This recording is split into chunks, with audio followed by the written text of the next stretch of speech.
Assalamualaikum warahmatullahi wabarakatuh. Kami dari kelompok 4 dengan saya Tusia Kodriana, Aisyah Salsabila Usman, dan Dania Ramadanti. Tessa, aku mau nanya nih soal PT Garuda Indonesia. Menurut Tessa, bergerak dalam bidang apakah PT Garuda Indonesia? Gini loh Syah, ada yang bergerak dalam melakukan transportasi udara, komersial terjadwal bagi penumpang, kargo dan kiriman domestik atau internasional. Dan apakah kelebihan yang dimiliki PT Garuda Indonesia?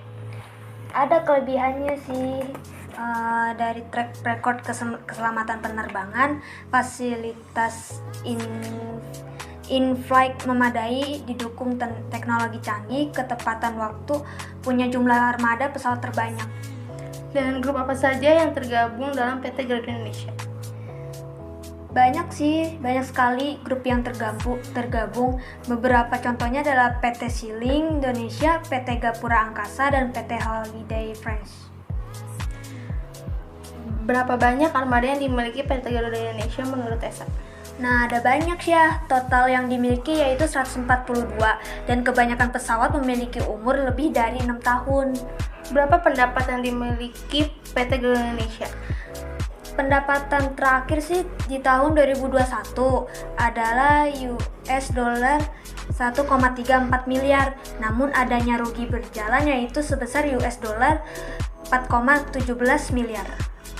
Terus bagaimana manajemen strategi PT Garuda Indonesia di era COVID-19?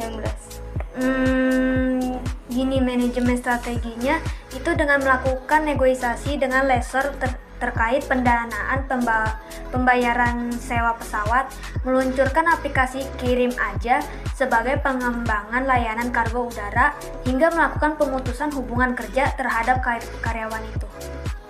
Terus bagaimana PT Garuda Indonesia melakukan segmen pasar? Garuda Indonesia sendiri memiliki target pasar untuk kalangan atas. Hal ini terbukti harga tiket yang jauh lebih tinggi dari kompetitor lainnya. Mengapa demikian? Karena dalam hal ini tuh Garuda lebih mementingkan kualitas terhadap pelayanan yang diberikan. Tessa, apa tujuan jangka panjang PT Garuda Indonesia dalam segi strategi objektif?